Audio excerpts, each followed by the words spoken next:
avoir l'impression que les papes sont canonisés automatiquement, puisque de Jean XXIII à Jean-Paul II, ils ont tous reçu l'honneur des autels. Ce n'est pas vrai. Il y a des siècles, par exemple, où on trouve difficilement un saint pape. En ce 26 août, nous fêtons le bienheureux pape Jean-Paul Ier, Albino Luciani, qui nous illustre une des conditions essentielles pour entamer un procès de canonisation. C'est ce qu'on appelle la fama sanctitatis, la réputation de sainteté. Ce qui a déclenché l'ouverture du procès, ce n'est pas qu'Albino Luciani ait été pape, mais ce sont les demandes répétées du peuple de Dieu, adressées à l'évêque de son diocèse natal, mais surtout la requête de la conférence épiscopale brésilienne composée de 226 évêques, qui a demandé le 1er juillet 1990 au pape Jean-Paul II d'ouvrir la cause de son prédécesseur. Les évêques signataires justifiaient leur pétition en décrivant Jean-Paul Ier comme la synthèse typique de l'homme de Dieu, à la fois plénitude d'humanité et plénitude du Christ.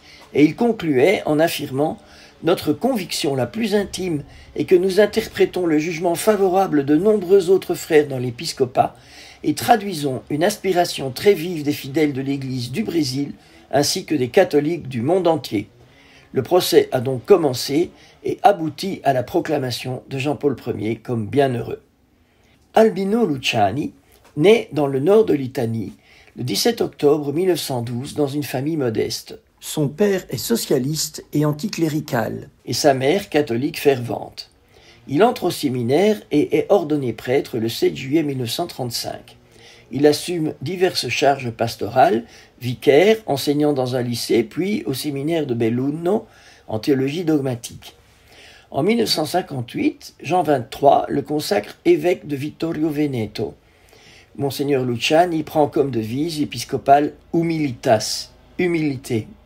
Tout un programme qu'il a suivi toute sa vie. Son travail d'évêque n'est pas de tout repos. Il doit régler la question délicate d'un scandale immobilier causé par deux prêtres qui ont spéculé sur l'aumône de leurs paroissiens.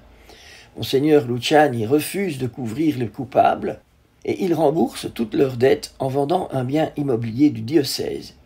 Il doit aussi affronter ce qu'on a appelé le schisme de Montaner, un petit village qui n'accepte pas la nomination d'un nouveau curé et qui, en guise de protestation, se convertit en bloc à l'orthodoxie.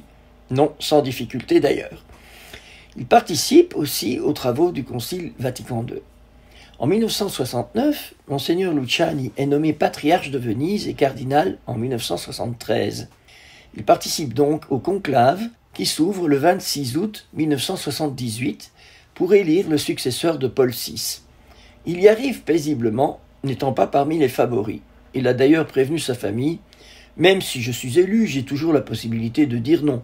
Et je dirai non. » Mais aux surprises, Monseigneur Luciani est élu le premier jour du scrutin au 4e tour. Il a décrit lui-même les circonstances de son élection. Je cite « Hier matin, je me suis rendu à la Sixtine pour voter tranquillement. Jamais je n'aurais soupçonné ce qui allait arriver. À peine le danger s'est-il annoncé pour moi que les deux collègues, mes voisins, m'ont murmuré des paroles de réconfort. L'un d'eux m'a dit « Courage, si le Seigneur charge d'un poids, il donne aussi l'aide pour le porter. » Et l'autre a poursuivi « N'ayez pas peur, dans le monde entier il y a tant de personnes qui prient pour le nouveau pape. » Le moment venu, j'ai accepté. À peine élu, le nouveau pape s'adresse aux cardinaux qui l'ont élu, et il leur déclare « Que Dieu vous pardonne ce que vous venez de me faire. » Et en effet, c'est pas simple d'être pape, n'est-ce pas? Le nouveau pape surprend tout le monde en choisissant le nom de Jean-Paul, en l'honneur de ses deux prédécesseurs, papes du Concile, Jean XXIII et Paul VI, et en signe de continuité. C'est la première fois depuis presque 1000 ans qu'un pape élu choisit un nouveau nom de règne, la première fois aussi qu'un nom composé est choisi.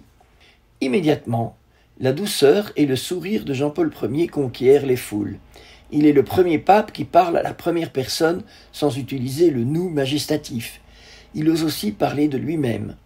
On l'appelle « il Papa del Sorriso », le pape du sourire ou le pape au sourire, et aussi « il Sorriso di Dio », le sourire de Dieu.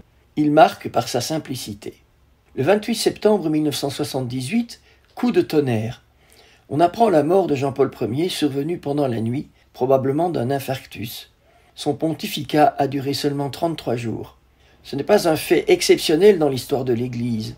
Ainsi, la plus courte durée de pontificat est celle du pape Urbain VII, mort de la malaria. Il a régné seulement 13 jours.